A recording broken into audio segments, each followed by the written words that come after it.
नमस्ते बच्चों। 8वीं कक्षा प्रथम भाषा हिंदी पाठ 7 भाग 1 पाठ 7 कामचोर है। कामचोर पाठ के लेखिका इस्मत चुगताई है। उर्दू में बहुत सारे रचनाएं की हैं। उर्दू में भी इनका नाम, इनकी प्रतिभा फैली हुई है। तो इस्मत चुगताई जी कामचोर में बच्चों की मनोदशा कैसी रहती है बता रहे हैं। तो इनका जन्म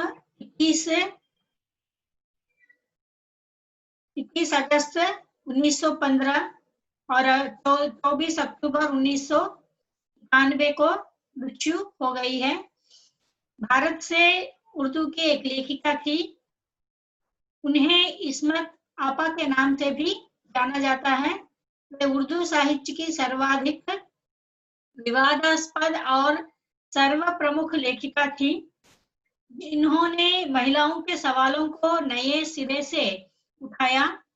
उन्होंने निम्न मध्य वर्गीय मुस्लिम तबके की दबली कुचली, सकुचाई और कुम्हलाई लेकिन जवान होती लड़कियों की मनोदशा को उर्दू कहानियों व उपन्यासों में पूरी सच्चाई से बयान किया।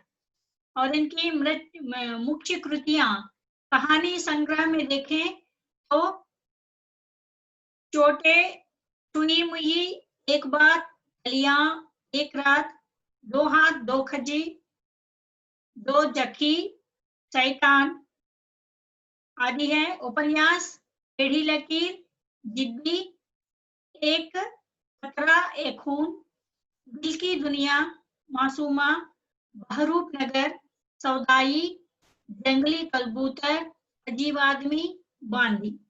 और आत्मकथा कागजी है पैरहन। ये इनकी मुख्य रचनाएं हैं, कहानी संग्रह, उपन्यास और आत्मकथा। और बाकी बहुत हैं लेकिन उनमें मुख्य ये हैं। तो चलिए पाठ में देखते हैं। तो पाठ में जब हम गए तो बच्चों की मनोदशा, काम करने से किस तरह वे अपने आप को छुपा लेते हैं बताया गया है, जिसे हम बोलते हैं अंग्रेजी में एस्केप होना। यहाँ यही बताया गया है। घर में काफी बहस के बाद यह तय हुआ कि नौकरों की छुट्टी कर दी जाए। घर के बच्चे इतने मोटे हैं और कोई काम खुद नहीं करते, ये तो हिलकर पानी तक नहीं पीते, ये कामचोर हो गए हैं। तो जब तक नौकर चाकर रहेंगे काम तो नहीं करेंगे, क्योंकि पानी लाना हो या कुछ खाना हो, कुछ भी हो, नौकरों से मंगवा कर काम कर लिए, अपना काम पूरा कर लेते हैं, या नहीं तो अपने माता पिता से, लेकिन वे खुद काम नहीं करते हैं। यहाँ तक कि हम देखते हैं जब उन्हें स्कूल जाना होता है तो नौकर रहती है। नौकर या तो मेल या फीमेल, स्कूल का बैग उन्हीं को ढोकर जाना पड़ता है। वे आराम से आते हैं और जाते समय भी वही। अगर वे जाते भी हैं तो गाड़ी पर जाते हैं, बाइक पर, कार में, इस तरह, मतलब थोड़ा सा भी चलना भी वे पसंद नहीं करते हैं। तो इस तरह हर तरह से वे कामचोर हो जाते हैं, कुछ भी काम नहीं करना चाहते। चलना भी एक काम है, कुछ भी काम नहीं करना चाहते। इस तरह अगर होने से क्या होता है, देह में, शरीर में फैट, चर्बी चढ़ जाती है, अधिक हो जाती है और धीरे धीरे वे मोटे होते जाते हैं। तो यहाँ पर भी यही हाल था बच्चों का कि वे मोटे होते जा रहे हैं और इतना उनमें ये पड़ गया है कि आस्कती पड़ गया है कि वे हिलकर पानी तक भी नहीं पीना चाहते हैं। तो इसके बाद क्या हुआ देखिए, जब तय किया गया कि नौकरों को कुछ दिन के लिए छुट्टी दे दें और बच्चों से काम करवा लें, तो उस समय बच्चे किस तरह किए देखिए। बच्चों को कहा गया कि तुम सिवाय ऊधम मचाने के कुछ नहीं करते। बच्चों ने हला हिलाकर पानी पीने के प्रयास में मटकों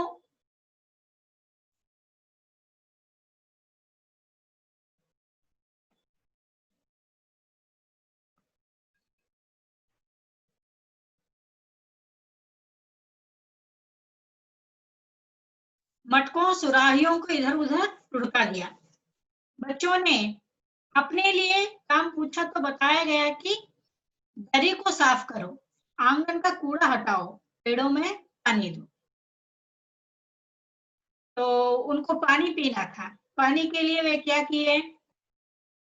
पानी लेने में आजकल तो फ्रिज और फ्रिज में बॉटल्स रहता है, लेकिन पुराने जमाने में तो सुराहियां, घड़ा में पानी होता था, और जब वह भी मिट्टी का घड़ा, और जब वह उसमें ग्लास से डुबाकर पानी लेते समय थोड़ा सा भी वह चोट लगा तो घड़ा फूट जाता था, या ठीक से नहीं रखा गया तो लुढ़क जाता था।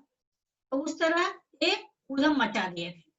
बच्चों ने अपने लिए काम पूछे कि हमें क्या करना है, नौकरों को तो हटा दिए हो, हमें क्या करना है।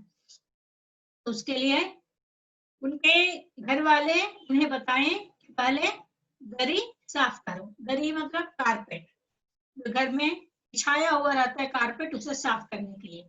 उसके बाद आंगन का कूड़ा हटाओ, मतलब लॉन जो होता है उसमें पूरा झाड़ू मारकर और जो भी डस्ट है उसे हटाने के लिए। बाद में पेड़ों में पानी दो, गार्डन में पानी देने के लिए कहा गया है। बच्चे काम पर जुट गए। क्या हुआ? वे काम पर लग गए, क्या करना है उसे देख रहे थे। फर्शी दरी को चारों कोनों से पकड़कर झटकाना शुरू कर दिया। सारा धूल घर धूल से अट गया। कारपेट पर हम लोग चलते हैं, इसीलिए हमारे पैरों का जो धूल रहता है कारपेट पर रह जाता है। अगर जब हम उसे पूरा साफ करना चाहते हैं तो देखते हैं कि वह धूल इतना निकलता है कि कभी कभी उस पर पानी डालने से कीचड़ जैसा भी बन जाता है। तो यहाँ पर भी यही हुआ। पहले क्या किए बच्चे, अकेला वो दरी को उठा नहीं पाते हैं, इसलिए चारों बच्चे चारों कोनों को पकड़कर, फोर कॉर्नर्स में पकड़कर उसे झटकाने लगे, मतलब डस्ट करने लगे। क्या हुआ? पूरा घर धूल से जम गया था। मतलब वे बाहर ले जाकर उसे झटकाए नहीं, घर में ही उसे झटकाने लगे, तो घर पूरा धूल से अट गया था। खांसते खांसते सब बेदम हो गए। जब झाड़ू लगाने का फैसला हुआ तब झाड़ू तो एक थी, तथा झगड़े में झाड़ू के पुर्जे उड़ गए और बोला गया था कि पूरा धूल हटाना है तो झाड़ू करना है। सभी बच्चे इस दरी को छोड़ दिए और झाड़ू पर लग गए। मुझे चाहिए, मुझे चाहिए, मुझे चाहिए, इस तरह छेड़छाड़ करके झाड़ू के जितने भी डंडे होते हैं सबको हटा दिए थे। मतलब पूरा झाड़ू अभी टूटकर टुकड़े टुकड़े हो गए थे, छोटे छोटे। इसमें कहा गया कि पहले थोड़ा पानी छिड़कना चाहिए। तो बोले अरे ऐसा नहीं, थोड़ा सा पानी छिड़क देते तो धूल इतना उड़ता नहीं। जब पानी छिड़का गया तो सारी धूल कीचड़ बन गई। अब इस तरह कोने में पकड़कर दरी को ये कर रहे थे, और जब उस पर पानी छिड़का गया था वहां कीचड़ हो गया। अब निश्चय किया कि पेड़ों को पानी दिया जाए, अतः सभी बच्चे कोई ना कोई बर्तन लेकर जल पर टूट पड़े। वहां खूब धक्का मुक्की हुई, बच्चे कीचड़ से लथपथ हो गए। दो काम वे कर लिए, एक था जड़ी को झाड़ना, कर दिए, मतलब काम तो एक तरह से हुआ नहीं, लेकिन उनके हिसाब में काम पूरा हो गया। और दूसरा पहला काम पानी लेकर पीना था, तो चुराही को इधर उधर लुढ़का दिए और ये कर दिए। बाद में दरी को साफ करना था, तो दरी को साफ करने में लगकर दरी के जितने भी दरी पर रहा जितना भी धूल था घर में झटका कर उसे थोड़ा सा साफ करने के लिए कहा गया, तो झाड़ू को टुकड़े टुकड़े कर दिए। उसके बाद झाड़ू से हटकर जब पेड़ों को पानी देना है। बोले थे सभी लोग छोटे छोटे बर्तन लेकर नल पर चला गए। फिर वहां क्या हुआ, सभी को तो पहले पानी डालना है, इसलिए मुझे पहले पानी चाहिए, मुझे पहले पानी चाहिए सोचकर सभी लोग धक्कम धुक्का करने लगे और वही कीचड़ में गिरकर कीचड़ से लथपथ हो गए थे।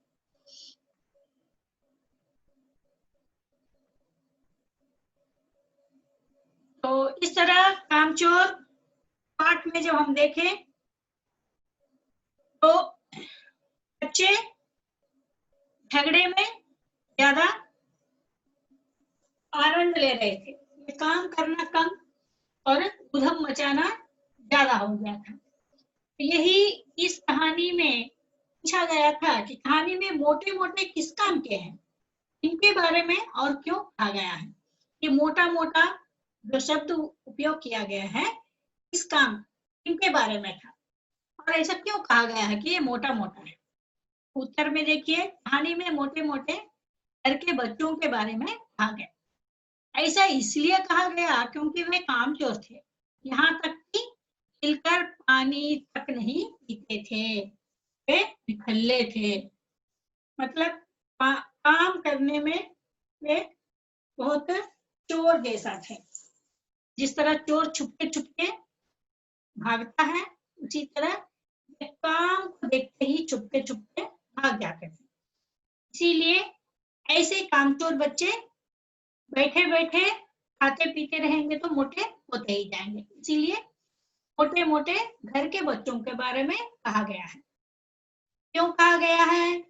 क्योंकि वे कामचोर थे। क्यों वे कामचोर थे? मतलब वे इतने मोटे हो गए हैं। क्यों मोटे हुए? मिलकर पानी तक नहीं पीते थे, पानी तक नहीं पीते थे। प्यास के मारे वैसे ही रह जाते थे, लेकिन अपना पानी खुद लाकर नहीं पीते थे। इसी कारण से वे बच्चे मोटे हो गए थे।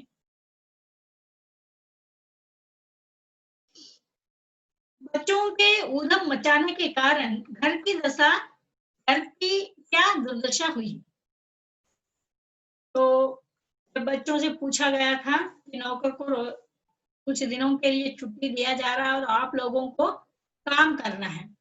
उस समय वे तो उधम मचा दिए थे। जब फैमिली में, जॉइंट फैमिली में मामा के बच्चे, मौसी के बच्चे या मौसा के चाचा के बच्चे या नहीं तो बुआ के बच्चे, इस तरह सभी लोग मिलकर रहेंगे, तो अब वहां पर जो घटना घटती है उसे हम ऐसे अपने शब्दों में वर्णन नहीं कर सकते, उसे तो देखते ही बनता है। तो यहाँ पर भी इस कहानी में यही हाल था। बहुत सारे बच्चे एक जगह होने के कारण वे काम करने की जब मौका भी मिलता था तो एक दूसरे पर तुम कर दो, आज के लिए यह काम तुम कर दो, इस तरह एक दूसरे पर वह काम को सौंपते हुए काम करते नहीं थे। इसीलिए बड़े बहुत ही खिजियाकर नौकरों को छुट्टी कर बच्चों को काम करवाना चाहते थे बच्चों से। तो यहाँ पर जब काम करने को कहा गया था तो उस समय सभी बच्चे मिलकर ऊधम मचा लिए। तो घर की दशा क्या थी? जब बच्चों ने काम करने का नाम पर जो ऊधम मचाया उससे सारे घर की दुर्दशा हो गई। क्या हुआ? पहले मटके सुराहियां इधर उधर लुढ़क गए। दूसरा क्या हुआ? सारा घर धूल से अट गया। तीसरा, धूल पर पानी छिड़कने से कीचड़ हो गई। चौथा, घर के सारे बर्तन अस्त व्यस्त हो गए। क्यों अस्त व्यस्त हो गए? जब उन्हें पता चला कि पेड़ों को पानी डालना है तो उसके लिए उन्हें बाल्टी या छोटे बर्तन इस तरह चाहिए थी। तो जिनको जो मिला उसे लेने के लिए जब रैक के पास गए तो पूरा रैक उठा लिए, तो सारा बर्तन इधर उधर गिर गए थे। इसीलिए घर के सारे बर्तन अस्त व्यस्त हो गए और घर में मुर्गियों भेड़ों की खूब धमा चौकड़ी मचने लगी। ये अगले वीडियो में आपको आएगा, मुर्गियों भेड़ों के बारे में। भैंस ने भी घर का हुलिया बिगाड़ दिया। तो इस तरह बच्चों के कारण इतना सारा दुर्दशा हो गया था। जब हम इस तरह देखते हैं, हर एक के घर में ऐसी दशा तो होती ही रहती है, क्योंकि जब घर में 4-5 बच्चे होते हैं, वे अपना काम कम और घर की इसके बारे में देखना ज्यादा समझते हैं, तो उनसे किया हुआ काम कम रहता है और बिगाड़ना ज्यादा हो जाता है। इस तरह एक दूसरे पर वे शिकायत करते हैं। कभी काम कुछ बिगड़ जाता है तो मैं नहीं, इसने किया, या ये काम मैंने ठीक किया था लेकिन उसने बिगाड़ दिया। इस तरह एक दूसरे पर शिकायत करते रहते हैं। तो ऐसी स्थिति में बड़े लोग क्या सोचते हैं कि अरे वाह, ये बच्चों को काम देने से अच्छा अगर हम लोग अपना काम कर ले खुद, तो आराम से काम हो जाएगा। लेकिन बच्चे जब काम बिगाड़ देते हैं तो काम का 2 काम हो जाता है। ऐसा करने से उनको फिर से काम नहीं दिया जाएगा, यही सोचकर बच्चे काम को बिगाड़ते जाते हैं। तो यही इस पाठ में भी वे समझाना चाहते थे। तो यहाँ इसमें चुगदाई भी इसे थोड़ा हास्य के रूप में, मतलब फन मोड में बताया था। आगे चलकर आप जब देखोगे तो बच्चे और भी काम जब करना चाहते थे, तो ये काम जैसे कि सुराही लुढ़का दिए, दरी को झटका दिए और दरी से निकला हुआ धूल में पानी छिड़क कर कीचड़ बना दिए। उसके बाद वे ये काम छोड़िए, दूसरे काम में जाइए बोलने से मुर्गियों को नीचे टोकरी के नीचे से बंद रखते हैं, तो उन मुर्गियों को टोकरी उठाकर बाहर भेज देते हैं। जब मुर्गी को थोड़ा सा खाने के लिए दाना देकर रहने से वह एक जगह ठीक से रहेंगे। ऐसा ना कर उसे पहले खोल देते हैं, बाद में उसे पकड़कर बंद करना चाहते हैं और पकड़ने के लिए उसके पीछे भागते भागते जो भी सुखाया हुआ था उस पर लात मारते हुए। इस तरह बहुत सारे हास्य इसमें होते रहता है। तो इस तरह हम जब देखेंगे कहानी में, और आगे चलकर ऐसी घटनाएं हमें बहुत सारे मिलते हैं। तो अभी आपको 2 प्रश्न इसमें दिया गया है और कवि परिचय जो दिया है 3 प्रश्न हुए हैं। इसे आप अपने नोटबुक में लिख लीजिएगा और यहीं पर हम इसे समाप्त करते हैं। धन्यवाद।